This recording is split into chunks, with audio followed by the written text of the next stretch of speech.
The following program is sponsored by Tropical Acres Steakhouse. Hold the Mayo. It's time for Mike Mayo's Lunchbox. Find out what's being served with Mike, Defo and Lubie, the only show that covers food, sports, and the proper maintenance of your car. And now, a man who had the distinction of having an entire health clinic named in his honor, Mike Mayo. I want the flim sauce with the awesome fave, with shafafa on the Hey, good afternoon, everybody, and welcome to another edition and another week of Mike Mayo's Lunchbox. We are live with a rare home show, post big game edition. It should be a national holiday. I see a lot of hungover people around me, but I'm not one of them. Jeff Defo DeForest, how are you doing today? You know, it's funny. I was fine. I couldn't have been any happier. Taking Mustang. She was working at Fishtails last night, which was a monster with the Philadelphia Eagles fans there. It's Eagles stronghold, and they do it up right. They had a whole block party going, outdoor screens, everything. And she says to me, "Oh, I'm getting sick," and I'm thinking, "Well, poor you. You know, I mean, I'm fine. So what do I care?" And sure enough, middle of the night, all of a sudden, I got it, whatever the hell it is. Sounds, like you have a little raspiness in your throat. Now, I listened to you guys, the Defo show this morning, and you sounded fine. You pulled through it like the pro that you are. But I would say drink a little hot tea now. You know what? I have the old Jewish penicillin, actually. You fired up by the also not feeling 100% Mustang. So, but she's a broth-only chicken soup person, and I am not. I like you need matzo You need the noodles. You need the matzo balls. So I'm sucking that down. And you know, it'll be fine. It's nothing so overwhelming, just you know, a little bit debilitating. That's about it. All right. Well, we got a lot of ground to cover this morning, and not all of it food related. Although, you know, I did have some food adventures over the weekend, and particularly yesterday during the big game. But first, I do have questions, but I will give my greetings and salutations to one Mike Lubie Lubitz. How are you, and how is your big game day? I'm doing well, and yes, I got it wrong this morning. Kendrick Lamar's from Compton. He's not from Oakland. We're going to get into all the aspects. We're going to be talking about the game itself. We're going to be talking about the halftime show. We're going to be talking about the Super Bowl ads. We're going to be talking about the national anthem. But yes, this morning, you two were hilarious when Defo chimes in and saying that you thought Kendrick Lamar was from native of New Orleans. Well, they had a theme going, though, with the musicians. That's why I kind of lumped them in there. John Baptiste. Yeah, most of these people are from Louisiana. And actually, I was thinking during the show, because I wasn't paying that close of attention to it, so I shouldn't have panned it as I did, because I was just waiting for something, you know, from a production standpoint to happen. Lubie explained it to me, and he was right. I whiffed on the message, but I was thinking, geez, I mean, if they're going to do this, I mean, have any number of outstanding musicians from the Louisiana, New Orleans area and entertain people, but I missed the whole point of the thing, which I know. Well, we'll get into the nitty gritty of the halftime performance in a little bit. I did want to start with some questions, and number one is: do you think Donald Trump watched the halftime show and didn't even stick around to the end of the game, or was he back in Mar-a-Lago in bed by the time of the fourth quarter started, like many smart Americans, maybe? You know what? I don't mind a blowout game, though. The dynamics of the thoroughness of that beating. I don't know that you needed to watch it to its conclusion, but it's fascinating to me being a sports. Well, there was a late cover. I mean, not a late cover, but a late over. You know, the over under was 48.5, and it was when guys were getting prop bets covered. I mean, Devontae Smith had an interesting prop bet, and he catches that long pass. Worthy was also staggering around with like one catch in the first half. So there was a lot within game betting and the props. There were still a lot of things to be decided, right? And it's funny. At one of the gatherings I was at last night, Joe Beja invited me to over his place. I'll get into the details on that, but somebody just remarked, it's like betting has changed the whole complexion of every game. So even if it's a blowout, there are things on the line, a lot of stuff, and teasers and whatnot. All right, question number two is: how come when the networks are so quick to show Taylor Swift when they're winning, the Chiefs are winning, and Travis Kelce is doing well, Don't you wish they also showed her close-up shots when the teams are getting when the Chiefs are getting absolutely decimated, and you could see her maybe sobbing? Or do you think she also flew out of the stadium and wanted nothing to do with that flaming pile of horse manure? That works for Jerry Jones. That's my favorite. Cowboys are losing. I love the shots of Jones. I was strangely absent. I mean, you would figure they're going to go at least half a dozen Taylor Swift shots. I didn't even know she was at the game. I missed the very, very beginning when they probably showed her and she got booed, and didn't see her at all. I mean, they were getting creamed. What was she going to do? They also didn't show a lot of Trump shots either. And I didn't even know he was there because I missed all of the pregame festivities up until the actual. He was there. It's incensed me. Oh, and I got to break in. Okay, I know I usually do a no politics edict, but even a stopped cuckoo clock is right once in a blue moon. And I actually woke up this morning to a headline that Trump has proposed something that I absolutely agree with, and I got to pinch myself. He, by executive fiat, and I don't know the legality of this because none of this is legal except if you're in a monarchy, but he has proclaimed that pennies will now be eradicated. And I have long been on the anti-penny train forever. It actually costs 3.26 cents to produce every 1 cent coin in this country. So Elon Musk or somebody did the math and said, hey, Trump, let's just get rid of pennies. And a lot of people have been proposing this for a long time. And a lot of countries have gotten rid of the 1 cent piece in whatever 100th of the denomination is in that country. And I say it's high time to get rid of pennies and just round up or round down. If it's, 332, then it becomes 330. If it's 333, it becomes 335. And do you know how much money the U.S. Treasury spends on minting pennies every year? Some ridiculous number of trillions, I think. No, it's actually $87 million. All right. And boiled down to real life equations, that's 4 Trump trips to a Super Bowl. So I could say if he gets rid of the pennies, he paid for his trip to the Super Bowl by saving the government some money. So. Not a bad idea. Get rid of the penny. Look, I can't believe it. I'm actually doing with them. You throw them in the jug and you take them down to the store. They're whacking you for 13% now. Exactly. Change, so it's not even worth it. Spare change has become just that. Change. It's gotten to the point like I hate to be belligerent, but when the clerk hands me like a bunch of pennies and change, I don't throw it back at him, but I just leave it in a pile on the counter, and it's kind of like save a penny, take a penny. It's like if anybody comes up short a few pennies, just kick it into the pool. Ends up in the washing machine usually. Yeah. 100%. I do have a couple of jars filled with. Well, it's worthless to have a jar filled with pennies because at the end of the day, you only get like $8.32. Whereas if it's quarters, there was a time it had value, but no longer. Yeah. So, all right. Well, that's my digression into politics. But no, we didn't see many cutaways to Trump. We didn't see many cutaways to Taylor Swift. And my final question is, if you end up winning the only bet that you had on the game, but it was completely inadvertent and not of your own brain power, do you trumpet the fact? Do you talk about it, or do you just take the win and slink away? It depends, what the magnitude of this wager was. Well, so basically, me and Lubie, we were on the record. And congratulations to Defo, because Friday at Gulfstream, you correctly pegged the Philadelphia Eagles as the Super Bowl champions.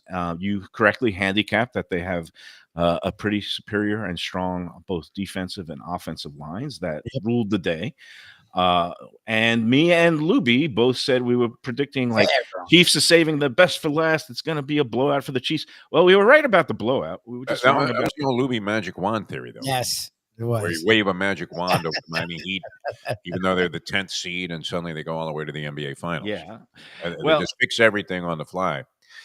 It was weird. I mean, to see that kind of beatdown, you don't anticipate that. I mean, I could have never guessed that this was going to be a blowout one way or the other. No, and well, I predicted the blowout for the Chiefs' favor. We had the wrong blowout team, but in my favor, I have a personal Francesco in my life, and I meant to ask you, what did you and Francesco have a wager on this game? Did he pick a team? Who was his team that he picked? He liked the Eagles. So I lost on that. But what was interesting about it, I would say guy probably bet 15 to 20 games a week with me. So how long is a football season? 26 weeks. That's about 500 games. Yeah, like 6 months. All now. right, college and pro. And going into the Super Bowl, I was ahead by 1 unit. Now, if I was actually a bookmaker, though, he lost 250 games at $100 a game. He would have lost 2,500 to me in juice. But because there's no juice involved, no juice for the big man, as we call it, it ended up being an even Steven. The entire year of aggravating myself over games and outcomes and calculating all of these permutations at the end of, but well, if they get a touchdown and a 2-point conversion, then it could do this. Ended up even, dead even after the Super Bowl. Well, as I guess Rarity, a very rare occurrence. But, as Nancy Pinchon's character in The Sopranos said, then I guess it's all a big nothing.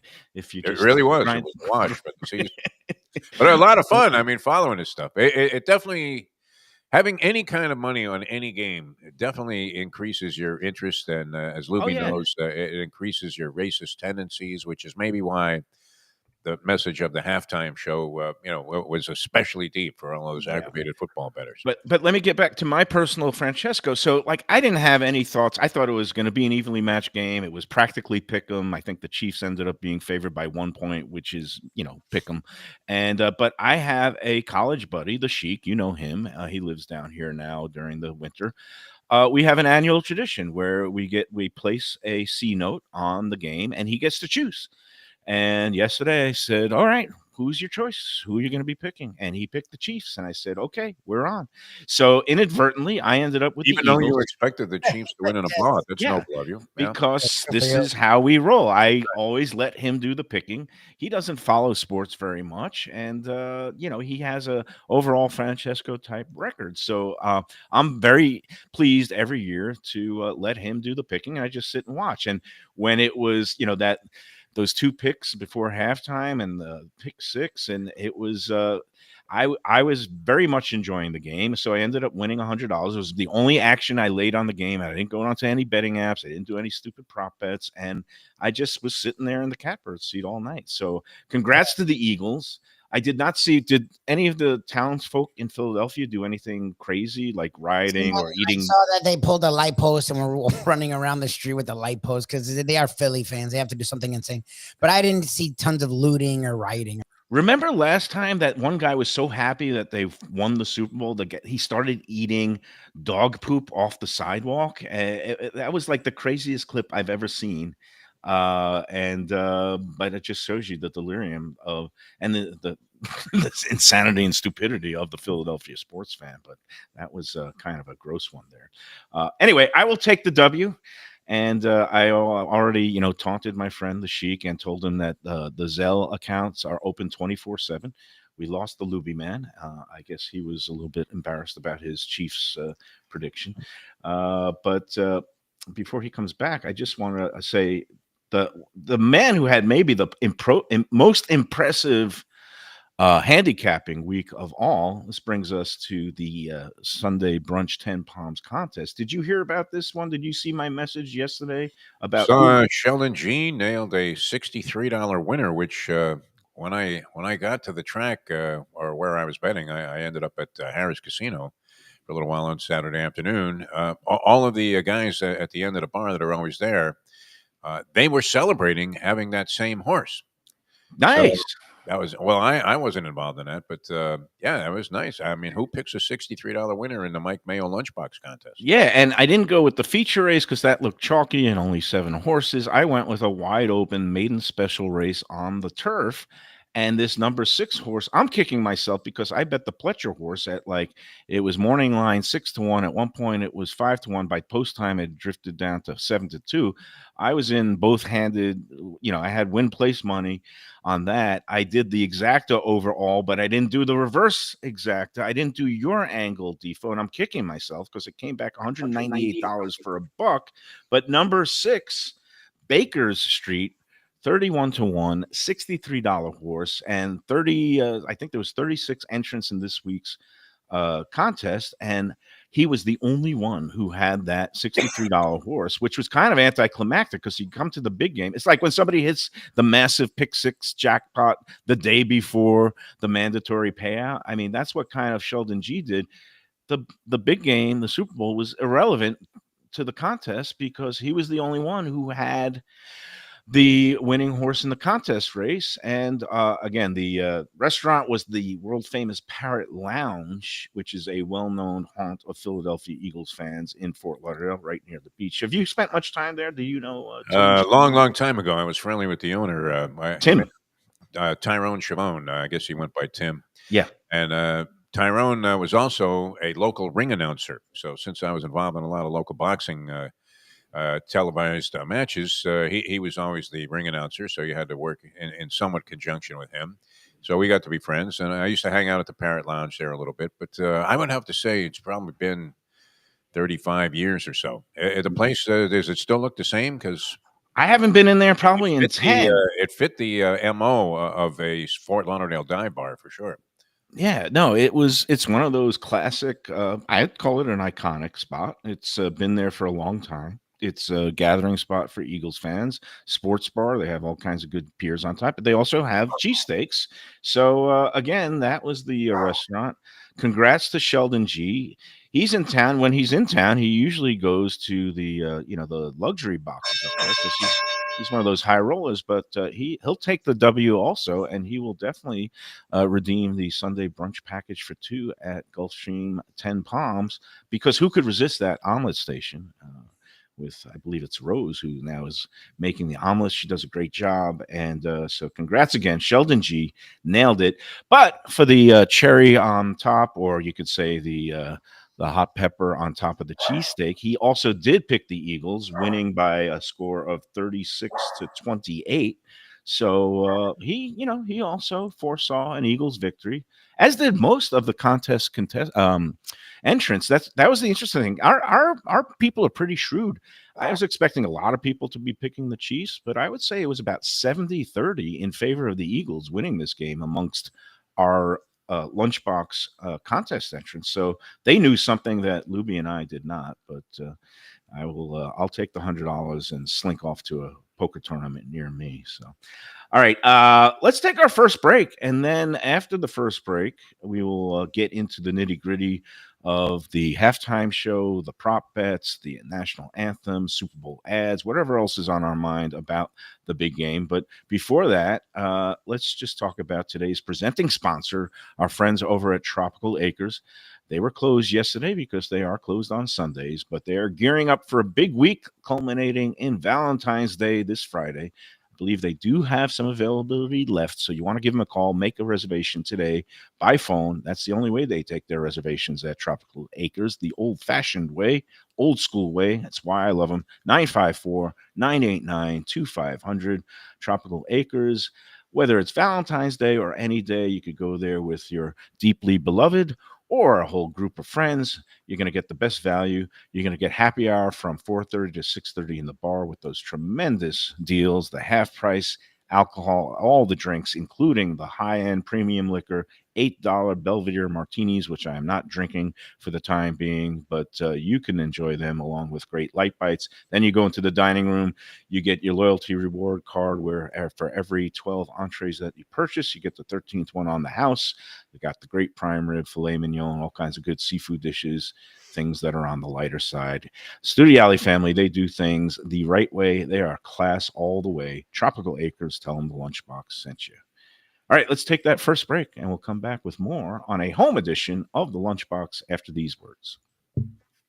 When people ask me about the best restaurants in South Florida, Casa D'Angelo is always at the top of my list. First-class dining, top-flight service, elegant atmosphere, and chef-founder Angelo Ilia is legendary. The flagship in Fort Lauderdale has been serving the finest Italian cuisine since 1997, with other locations in Boca Raton and Aventura.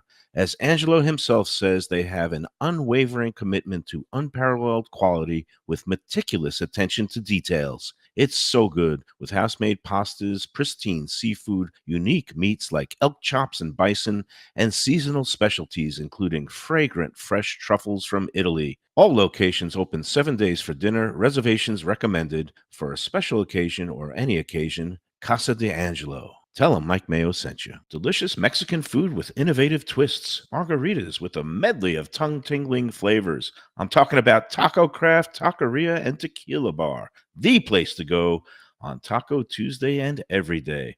It's located at 510 North Federal and Highway in Fort Lauderdale, and also in Lauderdale by the Sea at Plantation Walk, and soon in Coral Springs. Taco Craft has specials every day, including bottomless drinks for a Sunday brunch, and Taco Tuesdays with their $4 premium tacos, including their new burrito tacos with bone marrow broth. Oh, it's so good. They've even made a taco lover out of me, and they've got so much more, including fajitas, that open-faced smashed cheeseburger tortilla that's new, and a guacamole sample that's an explosion of flavors. The kitchen is open late. There's delivery and takeout. For more information, go to tacocraft.com. Tell them Mike Mayo the Lunchbox sent you. Hey, it's Mayo for Gilbert's 17th Street Grill. You know me, I love family-run places with quality food at fair prices served with passion and pride. And that's why I love Gilbert's. For more than a decade, Lenore, Beth, and Richie Gilbert have been serving up the best burgers, wings, ribs, salads, and desserts. It's a fast casual spot.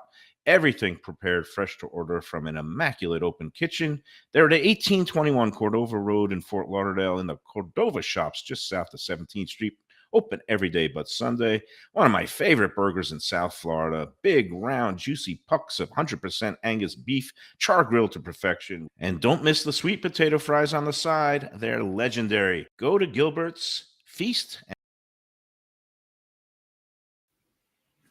Hey Lunchbox fans, is it time to sell your business? You've poured your heart and soul into your restaurant or business, and you want to see continue the legacy you have built. Transworld can help. Call me, Andy Cagnetta, at Transworld Business Advisors right now and see if it's time for you to retire and relax. Iconic brands like the Mai Kai, Mulligan's, Carlos and Pepe's, Mangoes, and many more turn to Transworld to help sell. Contact Transworld on Facebook or call 954-772-1122 or visit tworld.com. Again, that's 954-772-1122 or tworld.com. When I'm looking for some wicked good food for a wicked good lunch, there's only one place to go. That's Wicked Cheesesteaks in Fort Lauderdale. It's at 4824 North Federal Highway, just south of Commercial Boulevard and across from Holy Cross Hospital. My friend Brian there, he will hook you up with some really tasty treats. They've got cheesesteaks, just like the best you can find in Philly, along with lobster rolls, because that's where he's from, Maine originally.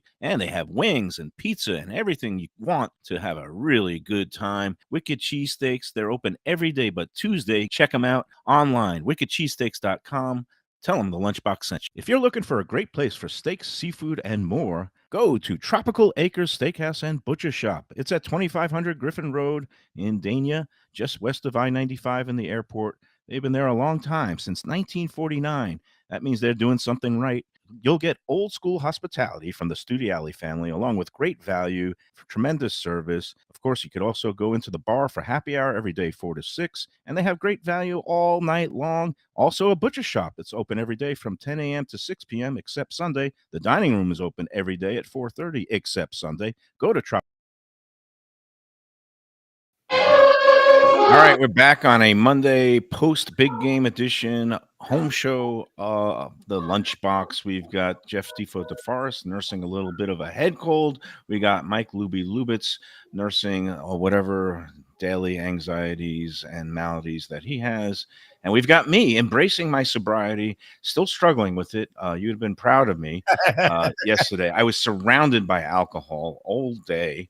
But before I get into that, I see that we got the Secretary of Steak himself, Evan Darnell from Red Meat Lovers Club, is on the chat line, and he's got a couple of big events coming up with his Red Meat Lovers Club, and I got to put in a couple of words about them because he's doing 2 takeovers, some really good restaurants, one up in Delray Beach for the Palm Beach County crowd. That's the February 24th. They're taking over the Warren, which is a great whiskey lounge, cocktail bar, and restaurant featuring lots of good steaks and stuff. And then March 10th, they're taking over for the second straight year Anthony's Runway 84. And did somebody say Parmesan buffet bar. Oh yeah, they're going to be doing all kinds of good stuff. Cool. It's for charity. Go online to the Red Meat Lovers Club website or eventbrite.com to get your tickets today. Again, if you just do a Google search for Red Meat Lovers Club, it'll come up, or it's RML. I can't even do the acronyms anymore. RMLclub.com is the website. Get your tickets today. All right. So I did a double header yesterday, gents, and I got to tell you, Joe B, he invited me and Val. He also invited everybody. I think Invited us. you. Yeah, he invited us. There's a reason why he's the executive director of hospitality at Gulfstream Park. Hospitality exudes from him like the Studiali families, like so many people that we've come into contact with, Kevin Danilo at Batch. But he invited us over. When you go to somebody's house, you figure, all right, they're going to throw out a couple of trays. There might be some, a cooked dish and a couple of sandwiches. This man had a spread that, and not only does he have a spread, he labels every dish like you're at the buffet at Gulfstream with the little placards that explains what everything is. He had jambalaya that his chef at 10 Palms, Jason, cooked, and it was really good jambalaya. It had a good kick. I'm going to say it's on the same level as our man Luke and our man Tom T and Batch. I mean, it was good. Had the andouille sausage. His mom, Camille, made 2 types of lasagna with meat and meatless. Wow. His mom also made little mini meatballs. There was a tray of mini meatballs and sausage and peppers. He had a muffaletta sandwich that Chef Jason made. He brought in 3 dozen cheesesteaks from Sonny's famous steak hoagie in Hollywood, where he's friends with one of the partner owners now. And he had a full bar setup, this is the part that got me, Defo, because he was cracking out the Blantons, which is a high-end whiskey. It has a little horse on top. We've seen it over at Batch with our friends because they like their high-end whiskeys and bourbons there too. He's pouring shots and on the rocks, and he doesn't have just little ice cubes. He's got the big fancy, cubes. He has a friend of, and this is a great spread. He had 2 TVs, one outdoor in a outdoor yard area. He had one inside, big couch. He has friends that have gone back for decades. He has one guy who's in the wine business who was there. I met him from Miami. He had the whole staff from Gulfstream. His right-hand man, Tommy, was there. He has family. And then, I showed up, and not just with Val. I had a college friend visiting before she flew off on a night flight last night. She came by and then took an Uber to the airport, and he couldn't have been more gracious. But as he's pouring these shots of Blantons, I'm just I'm starting to get the shakes. And I don't know if this is rude, but his friend Daniel, who it's funny, we had some mutual friends, and he had a nice big shot. I said, would you mind if I just kind of sniffed your glass? And God, Mayo. So I pick up his cup of Blantons, and he goes, go on, just take a sip. Take a sip. I was like, no, I'm not taking a sip, but I just want to get the vapors. I want to just sniff it a little. Is that bad form? Is that reverting to Mayo hooliganism, or no comments on that one? Just weird, man. Just weird. But again, the full bar there. He had to smell his socks also while you were Yeah, exactly. Good for you. My job. When you go out with Mayo, I mean, there's nothing you can say. You just have to look on in amazement, which is what Blanton's bourbon smells a hell of a lot better than socks, or at least my socks. So it's got that sweet. Anyway, but I withheld. I've never asked anybody if I could smell their drink. I don't think so. You know what? I'm thinking 73 and a half years. That would have been a first. Never. Smell your drink. Never. But you might lean in on a woman if you were in some pickup bar situation. Say, geez, is that a Yaki you're wearing? Yes. But even if you're wrong, at least you got the icebreaker going. He understood. A lot of people in the business, they do. Did he understand? He's just a nice gent. He pretended to understand. Notice I didn't ask that of Joe B, because that might have been. Did you ask that guy to interpret the Kendrick Lamar halftime show? Oh, so yeah. All right. Well, let's get to the halftime show. But no, I did a great doubleheader. So, and thanks to Joe B. And again, his bar setup, he had every tequila known to man, all these different types of vodkas and bourbons, and I withheld, and I've become now a sparkling water seltzer connoisseur. But I'm going to spare you the details of all the different please. sparkling Were you at waters. Walmart this morning to stock up? Well, I went to the BJ's Wholesale Club and I bought a Did case. you ever get over that when you paid like $5 or something more in some other store? Hard Rock. No, it was the $5 at the bowl restaurant at the Hard Rock for just a simple glass of soda water out of a gun. It's one thing if it's a bottle of San Pellegrino, but BJ's Wholesale Club, they had a case of 15 1-liter bottles of sparkling water for $9.99, and I picked that up right away. Garbage. It has no bubbles. It's just very flat. I do like San Pellegrino. All right, I'll spare this. Let's move on. Getting into the Kendrick Lamar thing. So, you did need a translator, or I did watch the performance back this morning on YouTube with the subtitles, and it enhanced it. You could really see what's going on. But I'm going to tell you, look, and it's what the whole time, and I wasn't worried about that because I was paying attention to the symbolism and the imagery. But Shirley kept, and again, as someone who has done audio for a long time, it does bother me when audio is off. So I could see, even if Defo had it, just because of the way the audio was, that would tune out a lot of people. And I get it. Like, for some reason, the microphone was not, like, they do practice, a lot of practice. We made money in the past off of practices for halftime shows. I don't understand why the audio was horrendous. I mean, he was below all the music, which makes zero sense. It's the least of what you want. But I tried not to get hung up on that. Like, I think they were afraid that he was going to go on some anti-Trump rant, or even though it's on a 7-second delay, they wanted to have it at a very low volume. Now, so Defo, originally your take was, I'm watching it. I have to say I wasn't that familiar with Lamar and the idea that he's a Pulitzer Prize winning or whatever a poet, and people really listen to him for his lyrics. To me, it was a rap artist, and I'm waiting for him to do some diversified things up there. Speaking of diversity, and maybe break into a slow ballad or some kind of dance number that looked reminiscent of and indicative of the kind of show and production that you normally see and associate with halftime at the Super Bowl. But he was kind of redundant in the way he was doing it. Now, I missed completely. Lubie pointed it out to me, and I have to say, almost embarrassingly so, I missed what the guy was doing. I mean, in light of everything, to do this at the Super Bowl under the watch of Goodell and Company, where they had just eradicated the whole end racism thing and all of this stuff. I mean, he stuck it to him pretty good.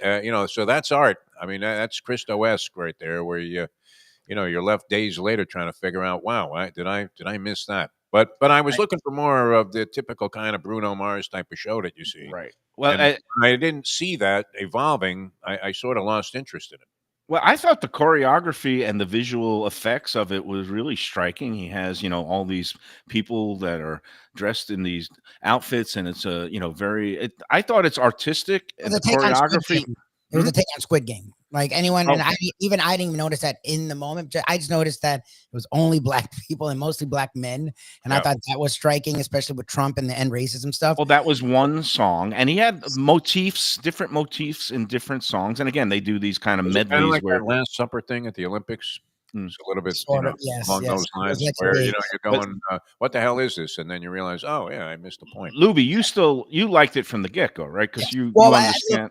I've done shows so I'll give the background, because a lot of people didn't even understand this pick, and I was one of them from the beginning, because I've loved hip hop my whole life. The last few years, they've gotten away from messages and good production to like just mumble rap. So I'm not a big fan these days, but I've always been a fan because I understand music as protest, music as art, and that's literally how hip hop was birthed, and that's been what hip hop has been for almost its entirety. Yeah, you do have people that like a Drake that are just about show, and that's fine.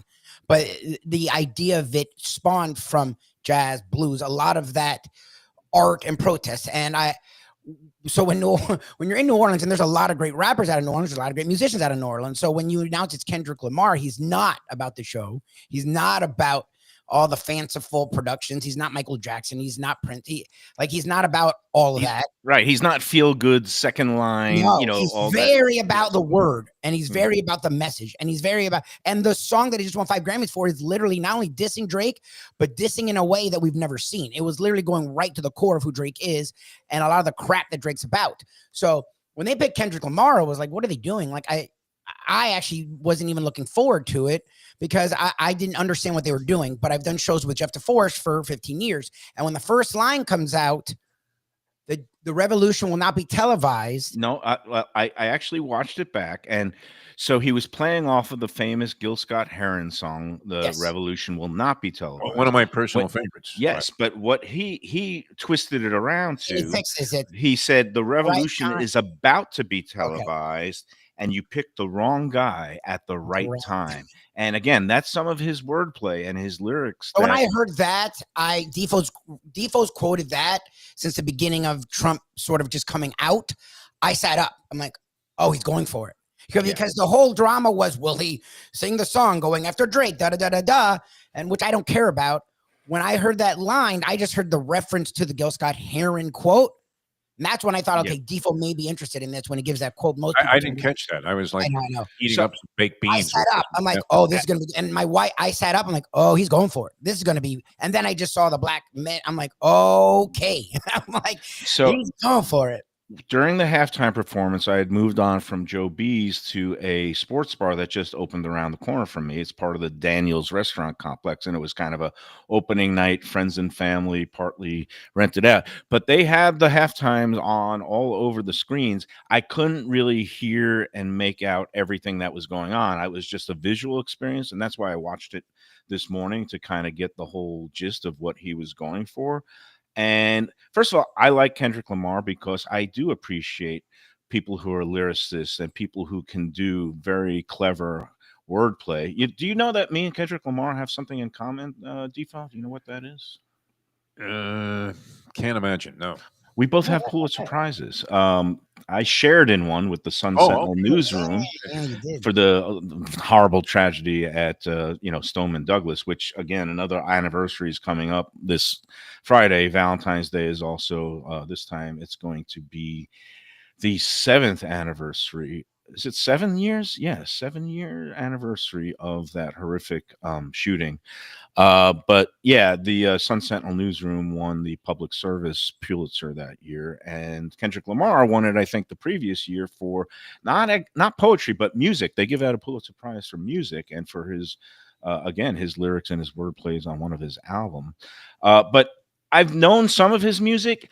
I hadn't been really following this whole, diss war that he's had with Drake, which I guess has been percolating for years. Now, these are the kind of diss wars. It used to leave rappers dead, right? So is this a dangerous game? Is one of them going to end up shooting the other? One of them's crews? Is this, Lubie, you know this world. I don't follow it as much, but it's usually not actually the rappers. It's usually much what we find out with Diddy. A lot of the time, other sources will use these rap wars as a means, as a cover up. Like the actual beefs themselves were sort of a percolating start of rap. It's just about it's about competition, challenge, going after each other. It's actually not about violence, and it's not about physicality at all. That's like the fact that Drake actually sued over it is actually down a pound. Tupac ended up dead, and wasn't that as a result of some rap beef, or that was something else? And probably Diddy taking advantage of the beef. And if you watched any of the I have not. There's tons and tons of documentaries about it.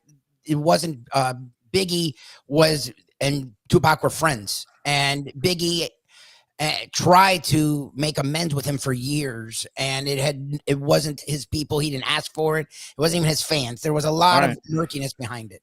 All I know is I was in Vegas the night that Tupac got killed, because it was after a Tyson fight that I was covering for the Sun Sentinel, and it was wild around town that night. But look, I hope these guys are able to keep it just to words and not weapons.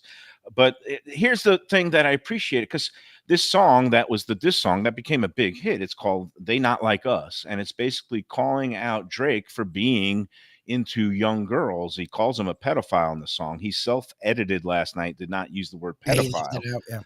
But but Defo, this is something I didn't really listen to all the lyrics until last night, but apparently a lot of people know all the lyrics. But this is brilliant, where he's castigating Drake for being into young girls, and one of the key lyrics is trying to strike a chord, and it's probably A minor.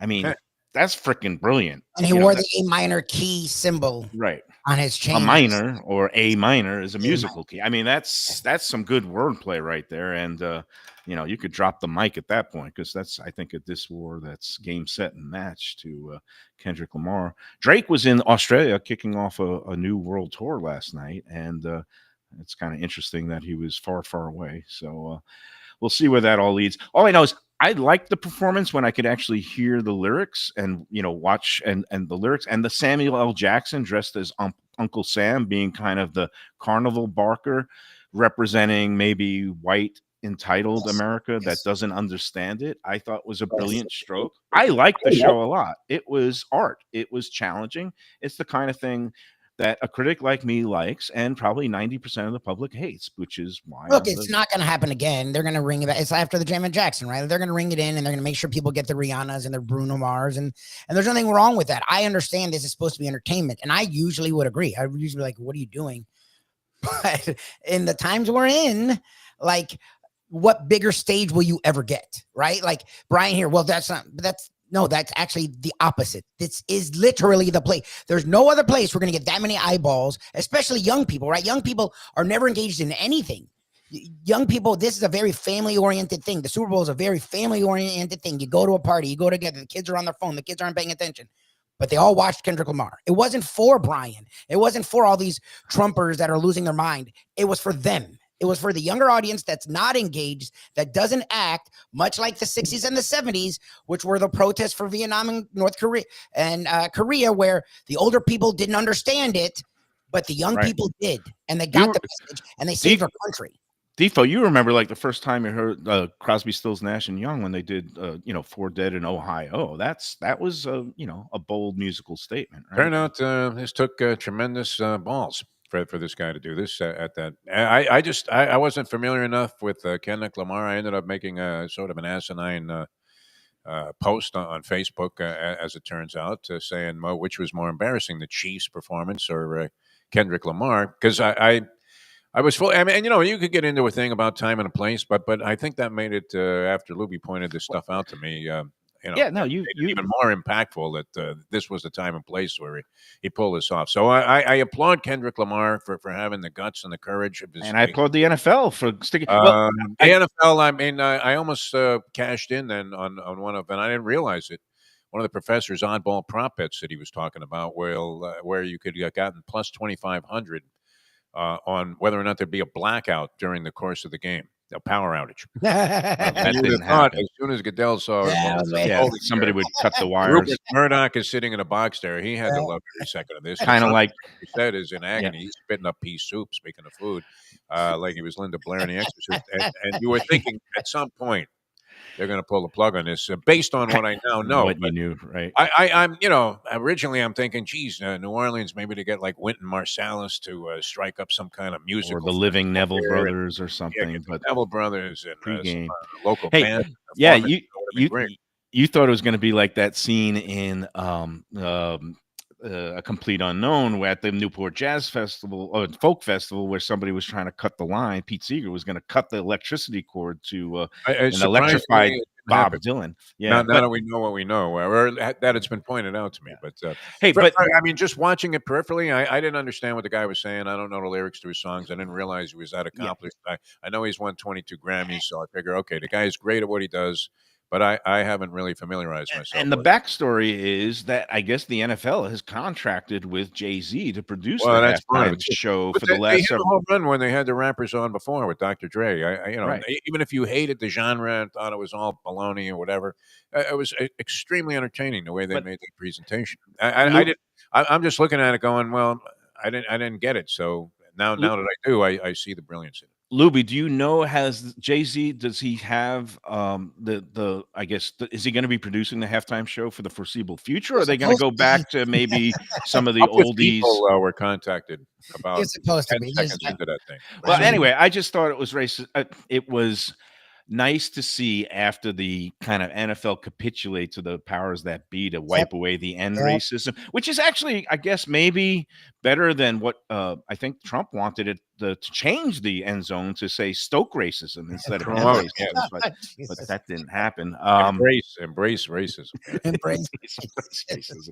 Hey, let's take our second break, and then we'll come back and we'll talk about more of the big game action. We'll talk about some of the commercials. Kind of a lackluster crop this year, but what's never lackluster is our friends at Batch New Southern Kitchen and Tap. We're going to be there this Thursday. We're Oh, getting nice. ready for the romantic day. You could go to one of the 3 Batch New Southern Kitchen locations if you'd like to take your beloved for a nice Southern cuisine meal. It could go on the lighter side with a great burrata peach salad is a wonderful item, or things like blackened redfish, and then the classics like shrimp and grits, chicken and waffles, et cetera, et cetera. Batch is located in 3 locations. There's West Palm Beach on Clematis Street. There's the newest location, the converted West Delray Marketplace. That is now a full-fledged Batch New Southern Kitchen. And the original one down 525 North Federal Highway in Fort Lauderdale. There is a parking garage, 4 hours of free parking in the apartment just to the side street that is west of Federal Highway. We love Batch. They are also masters of hospitality, along with those fresh, great cocktails. They make their own the whiskey with the pecan infused. There's so many great things. Batch New Southern Kitchen and Tap. Go in there and tell them the Lunchbox sent you. All right, let's take break number 2, and we'll come back with more chatter about the big game after this. For the finest poultry and the freshest fish, Delaware Chicken Farm and Seafood Market, located at 4191 North State Road 7 in Hollywood, open 7 days. Since 1951, a South Florida tradition for stone crab in season, Thanksgiving turkeys, holiday feasts, and everyday eating. Great steaks, house-made sausage, and prepared foods, too. Delaware is not just a market, it's a celebration of taste, quality, and old-fashioned customer service with a smile. Sign up for their weekly email flyer at DelawareChicken.com and tell them Mike Mayo and the Lunchbox sent you. When the Brooklyn boy in me wants a great bagel with lox, matzo ball soup, deli sandwich, and rugelach, you know where I go? Grandpa's Restaurant in Dania Beach. It's a South Florida institution since 1957 that was revamped a few years back by a pair of New York bagel baking legends. Full deli and appetizing case with spreads, salads, and platters for takeout and catering. Grandpa's is near Federal Highway just north of Sterling Road, open 7 days for breakfast and lunch. Go eat and enjoy. It's Mike Mayo's Lunchbox approved. For the finest and authentic Greek cuisine, Taverna Kima is the place to go. 6298 North Federal Highway in Boca Raton. It's been around for nearly 2 decades. Every day is a feast with grilled lamb and fish, house-made spinach pie and moussaka, gyros, traditional dips, mezes, with soft, warm pita. It's open 7 days for lunch and dinner with happy hour daily from 3 to 6 p.m., indoor, outdoor, private dining. So celebrate life at Taverna Kima for reservation. Fresh local fish, a sophisticated setting. I'm talking about Corvina Seafood Grill. It's at 110 Plaza Real South in Boca Raton, just south of Palmetto Park Road. It's the place to go for the freshest and local seafood and fish, some of it with a Peruvian twist like their great ceviches. It's open 7 days for dinner. They also have happy hours 7 days a week. You don't want to miss it. It's a great place. CorvinaBocaRaton.com for more information and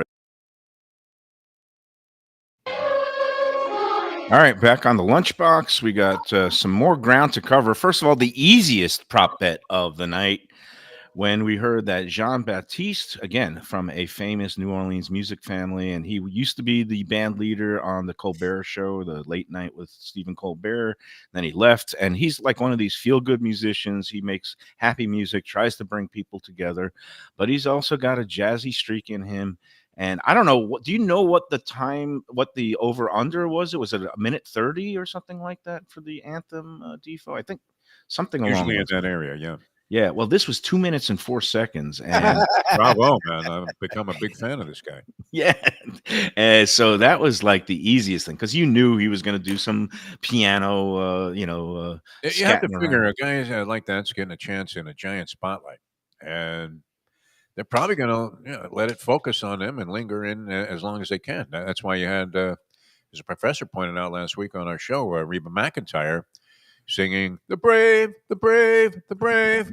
And you thought it was a Robert Merrill record at Yankee Stadium that had a skip in it when they were still playing the vinyl after like 40 years. And you were going, "The Brave, the Brave, the Brave." And then finally somebody would hit it and shut it off.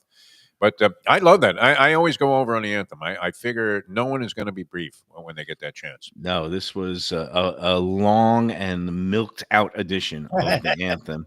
The other thing, you're talking about how they kind of muted Kendrick Lamar and it was very low. Well, one thing that wasn't muted, which again, the easiest bet of the year, but there was no prop bet on it that I could find. But as I was driving from Joe B's party to this new D's Sports Bar in my neighborhood in Fort Lauderdale, I did turn on the Westwood One radio broadcast, which our friend Joe Cassell was working as the spotter for one Kevin Harlan. And I tuned in right when there was a pick six, that Mahomes threw a pick six. And Kevin Harlan was so loud that I did not understand a word he was saying. And I turned to Val. I said, "Was that just an interception return for a touchdown?" And he goes, "Yeah, I think it was." And then eventually, after hyperventilating, the words "pick six" came out. I was like, "Oh, okay, so it's another touchdown for the Eagles." But Joe did a great job because Kevin Harlan immediately, was on top of the fact that there were no flags and that it was a good pick six. So good job. Harlan's good though. Joe says he doesn't have to do anything. That Harlan knows the players. Yeah. And if you're an announcer for a team and you follow the team all the time, well, then you know your guys. So the job becomes that much easier because you only have to, and especially if it's pros or high-profile college teams, they usually know most of the players and the way they look on the other team. But here's a guy. He's probably done many games with both teams, but he picks them out. He's like Sonny Hirsch in that capacity. Sonny never missed a player. And Joe says he doesn't have to do squat. He just sits there and goes, "Nice call." That's a nice guy. It looked like he had a great week. He's spending an extra kind of R&R day. He's at every restaurant in New Orleans, man. You got to have him back on. Yeah, no, we'll get the full wrap up, but he'll be reunited with Tasso. And we misspoke on Friday. Tasso is not a sausage. It's a Louisiana type of ham that's used in a lot of dishes. So Tasso named so because Joe adopted him from a pet shelter after one of the hurricanes that went through coastal Louisiana a while back. And they've become the best duo since, I don't know, Batman and Robin or something like that. Oh, so meanwhile, it's I'm getting corrected on the chat line that the anthem actually went under by a half second and that the line was 2 minutes. But I clocked it at 2 minutes and 4 seconds because he also did the Home of the Brave like 3 times at the end until the flyover was over the Superdome. But I have no idea. I didn't bet the prop bet. It just seemed like it should have been over because it went on a long time. But anyway, all right, let's get into the commercials. Anything stick out with you? Because I didn't get to see many commercials, but I did watch a couple of them this morning on some of the recaps. I'll start with you, Defo. Anything stand out? I can't say I paid an overwhelming amount of attention to the commercials. In a game, I'm always looking for something because you're going to get some kind of art. The thing that always stuns me is that some company, how are the heads not rolling at these high-end ad agencies in New York after some of these ads there because you have no idea what the hell they were for. It was for, yeah. And they just shelled out $8 million for the 30 seconds and probably another $20 million to produce the thing. Elaborate production. Nothing amazed me really. I mean, that seal thing was kind of interesting because of the special effects for what was that for? I don't even know what it was for. Crappy soda. Not Sprite, but the other one. Mountain Dew. Mountain Dew. Which, I mean, who's really drinking a Mountain Dew? Unless they're out of Red Bull and some of this other stuff. Is there any reason to drink a Mountain Dew? It doesn't taste particular. Do you know anybody that ever grabs a Mountain Dew? If you're stoned in college, all I need right now is a Mountain Dew. I gotta go get one. Never. I saw Fanta in the aisles of Publix the other day. I couldn't believe that Fanta is still produced, but No, Mountain Dew, I think is just for like impressionable teens and Yeah, it's people like who see these teenagers. commercials and You want can to have feel the one. zits popping out of your face. I Um, don't. It was kind of like. Remember when Fresca was popular? Probably the worst soda that was ever yeah, made. no, And I then just beyond said that, because Diet it's Fresca good. and Diet Tab. I can't believe I Two saw Fresca catastrophic drinks. still being produced. Yeah, nothing really blew me away. But I have to say, much like was the case where I just peripherally glanced over the halftime show and thought, well, that really move me. I didn't watch the commercials with any real intent. Lubie, did anything catch your eye or stick out? Or I don't. I know my friend Brian liked it. I thought the Duncan one was reaching. I don't know what they were doing with that. Oh, I bet the Oh, the thing professor with the loved that. eyebrows flying too. Oh, wait. What Yeah, was that? so Little Caesars. What was that? yeah, a couple of things. So, I pay attention Is mainly that to going to the make you buy a pizza or some garlic rolls? I pay attention to the food and beverage ones, but it's funny because the New York Times had a critic that ranked like 55 commercials from best to worst with a Yeah. critic's eye, and it was completely off of what I was thinking. He liked the one for AI the best with all those little pixelated dots going through all of Oh, human the one where history. McConaughey was good, where he played the zillion characters. That was good. Oh, that I was don't know what it was for, but that it was was for Uber Eats, and I Okay. dislike some of the things that are being represented. Uber Eats is an evil empire because they suck 35% profit out of our local restaurants. And but again, the McConaughey, he did good He was all great. these He was great. He's Um, great at that stuff. but it's funny. The one that scored highest, USA Today always does kind of meters to get the People's Choice, and the People's Choice was a classic Budweiser Clydesdale commercial, which like a keg fell off the back of a truck, and then this one Clydesdale was trying to get the keg back to its proper place, which was in a saloon in the middle of the, who knows where. I saw it as a huge, I guess, symbolism of it's basically this horse was kicking this keg. It was like kicking the can down the road, and then it went to the river and it went over the waterfalls. I saw it as a parable of what's going to be happening with Social Security, where everybody just keeps kicking the can down the road. I'll be kicking the can when they.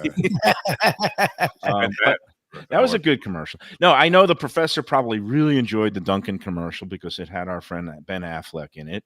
But it was basically a diss ad, just taking the piss out of Starbucks and all their fancy crap and the way that people make their orders. And whereas Duncan, you just get a coffee. But Duncan has gotten into the whole, fancy latte with different flavors too. So I didn't love the Duncan ad. I did like his partner Matt Damon was in the Stella Artois ad with David Beckham as kind of David Beckham's unknown twin, and David Beckham comes over to find him. Did you see that one or remember that one at all? No, I didn't see it. The other one that got a lot of attention though was Meg Ryan and Billy Crystal. But when Harry Met Sally, that one offended me for numerous reasons, and you know why. Oh, because Mayo was involved. Yeah. Well, they're recreating the famous, pastrami scene where she fakes the orgasm at Katz's Deli in New York, and they actually filmed the commercial at Katz's at the same table where they filmed When Harry Met Sally. But who brings mayonnaise into a freaking deli? I mean, it's a shonda. And then they showed the sandwich. They didn't put it on pastrami or corned beef, thank God, because that, real Jews would have hit the roof. They'd be blowing up Let's Eat South Florida. But you saw the sandwich that she used was a turkey club with bacon on it. Bacon at Katz's No, Mayo Deli? could go on that. You can't condemn that. I'm not. It's not. Is it kosher? It's not kosher. I'm not bacon, condemning putting it on a turkey club. That's perfectly appropriate. But to bring a bottle of mayonnaise into Katz's Deli. Oh yeah, they have mayonnaise there. It was weird. I didn't see it, but I heard about it. I want to see it. It was kind of a lame. And like you said, it seems like some of these ad agencies, I guess they're not on the same page, because one commercial had flying mustaches and another one had flying eyebrows. And both of them were food. One of them was for Little Caesars, whatever that was, Eugene Levy and his eyebrows. And then one was for Pringles with the Pringles. If it's Little Caesars, they should do anything but show the product. They barely do. Or have anybody sample. Yes.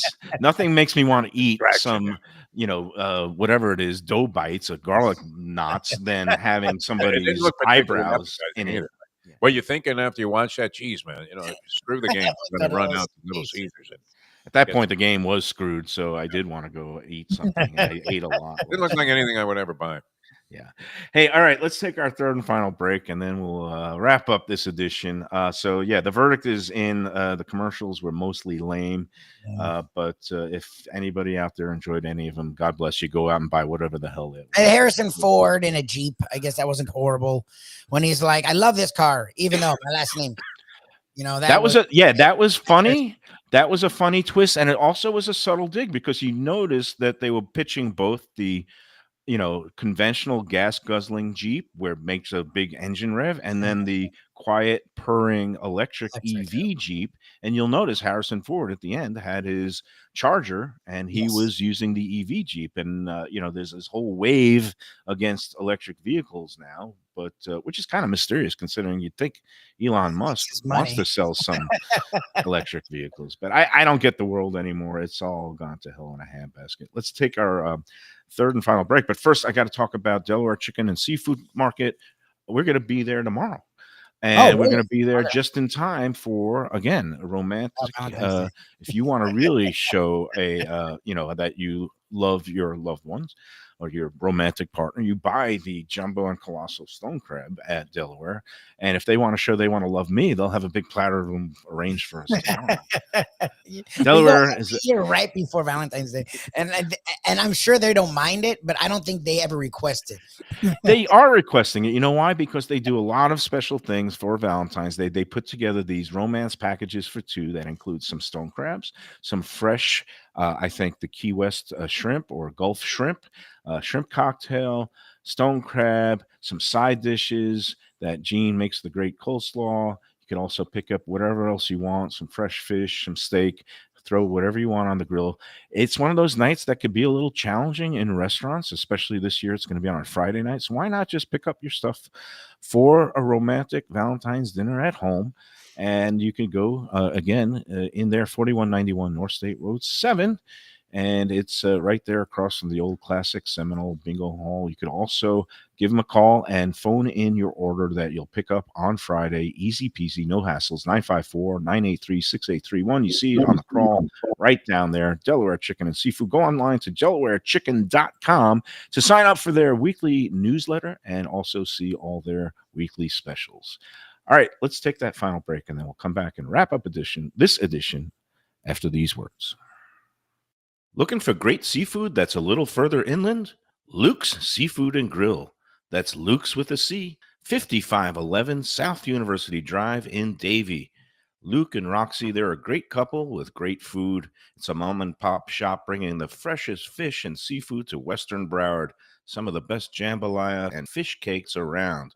And Scooby-Dooby-Doo, where are you? You can find his famous Scoobies, those sauteed crab claws, right there on the specials board most days.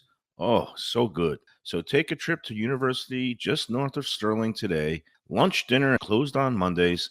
Tell them Mike Mayo's Lunchbox sent you. When people come to me and say, Mike, where should I go out to eat? I got guests coming from out of town. Where should we go? Cafe Seville. That's the answer. 2768 East Oakland Park Boulevard. It's a Fort Lauderdale perennial, serving the finest in Spanish and continental cuisine in a cozy, friendly, comfortable setting. Joey Esposito and Sally, his better half, they've been running the place for a long time. It's been open since the 1980s. They got great Spanish classics like paella, shrimp with garlic sauce, and all kinds of great seafood dishes. The stuffed veal chop, oh, that's my favorite. Go to Cafe Seville. It's open every day but Sunday at 5 p.m. for dinner. Tell them that the Lunchbox Mayo and Defo sent you. Feel like getting away without leaving town? Then you got to check out the House on the River in Fort Lauderdale. It's a beautiful restored historic home with indoor and outdoor dining right on the New River. You'll think you're in Charleston or Savannah. It has a gorgeous patio, porches, and private dining areas, and it offers unique experiences perfect for a date night or fun times with friends and family. It has weekend brunches, happy hour, dinner Wednesday through Sunday. There's also a high tea on Friday and Saturdays, and the popular House of Veuve Champagne experience on weekends. The House on the River is in Fort Lauderdale's Himmershey District, just south of the Science Museum. For reservations and Southern comfort food from a scratch kitchen, delicious drinks and house-made spirits from a craft bar, a great vibe inside and out with a spacious patio. I'm talking about Batch New Southern Kitchen and Tap, Fort Lauderdale, in the heart of the city at 525 North Federal Highway. It's open 7 days for lunch, dinner, and weekend brunch with classics like fried chicken and waffles and shrimp and grits, and creative items like pecan-crusted salmon and a fried green tomato BLT. And the drinks? Smooth sipping and so good. There's convenient free parking and a garage next door, happy hour at the bar, an entire patio, 4 to 7 Monday to Friday, and live music every Wednesday, Thursday, and Friday. It's pet and people friendly and with cozy fire pits for when the temperature dips. For reservations and more information, go to BashSouthernKitchen.com. If you like seafood in a comfortable setting, outdoors, even keel fish shack at the corner of A1A and Commercial Boulevard in Lauderdale by the Sea, and also now with a new location on Las Olas Boulevard. Those are my spots. Upscale food and a down-home setting. The chef owners, Dave and Brad, do a terrific job with all the seafood classics that you want. They have the best grilled oysters in town, bang bang shrimp, lobster rolls, and deli fish specials. They also have weekend brunch Saturday and Sunday. They have deli happy hour 4 to 7, and they also have other weekly specials like mussels on Monday and oysters on Tuesday. Go to Even Keel Fish Shack and tell them that the Lunchbox sent you. If you want great Italian food in a beautiful beachfront setting, have I got the place for you. Casa Calabria at the Ocean Manor Resort, 4040 Galt Ocean Drive in Fort Lauderdale. Highly rated across all the restaurant review platforms and totally Mike Mayo's Lunchbox approved. Delicious, authentic Southern Italian food in a cozy dining room overlooking the Atlantic. Live music in the lounge, full bar, and a great wine list. Owner Frank Talrico takes great pride in his family recipes from his native Calabria. Fresh fish and seafood, veal, house-made pastas, and marinara sauces smooth as silk. You gotta try the imported meats and cheeses on the antipasta platters, and don't miss that ricotta gnocchi. Fluffy little pillows straight from heaven. Casa Calabria, open for dinner Tuesday through Sunday, closed. All right, I stand corrected. I did some research during the break. Actually, the over-under on the anthem was 120.5 seconds, 2 minutes, Yeah, 2 minutes, and 5 a seconds. half second. I clocked it at 2 minutes and 4 seconds. I would demand a recount if I bet the He over. shaved it off. He like Because he they dropped officially clocked it at 2 minutes. So the underbetters won by a half point. Talk about point shaving. This was second shaving. I would demand a recount, an inquiry, but luckily I didn't touch that prop bet. And one last thing, Defo. Did you see my idea for a new show? I don't know. I guess I could pitch it to Food Network or somebody, but it's based on some of the drama that we've had on Let's Eat South Florida in the last couple of weeks. Because we have people that come in hot and with these posts and making allegations about terrible things that happen to them at different restaurants. And then it ends up that they didn't tell the full story, or that some of their facts were, let's say, off base a little bit, or that didn't, basically what I propose, Defo, is we kind of bring in the people who are making the complaint on the Let's Eat group, bring in the restaurateurs or the people at the restaurant, and have them air out all the facts and make it a tribunal setting. And I guess I wanted to call it the People's Food Court. So I'll be the Judge Whopper instead of Judge Wapner, and the People's Food Court. What do you think? Can we pitch Brilliant that? idea. Yeah. So I think there's a real future in that, especially considering some of the drama and angst that I've gone through, because it's not fair. Let's say if something happens at a restaurant and you omit a key fact, like let's say on the group you say, oh, we arrived a little early and they told us to go for the bar for a drink, and then there was a snafu with the table and then the bar.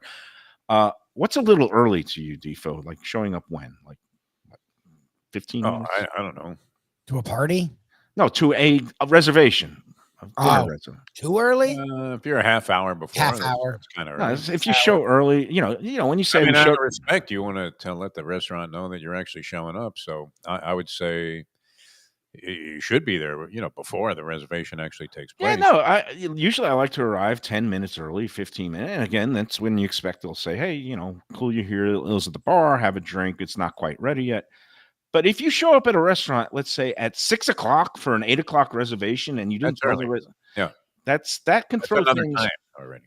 That can throw things off a lot, which is what happened. And again, people don't say these things. People's Food Court. Anybody want to invest, or if anybody knows any agents, People's Food Court coming soon to the South Florida Live Network. All right, that's going to do it for today, guys. Tomorrow we're at Delaware Chicken and Seafood. I will be schnorring my way, hopefully, to the jumbo-sized. I'll actually, you know what? Anything they bring out, I love Gene. It was not wrong. You just like stand there like this. Jose. We'll be doing it at the usual time, I think, 1 o'clock show tomorrow. And until then, that's going to do it. I hope everybody is recovered from last night's festivities and enjoy the rest of today and enjoy every sandwich.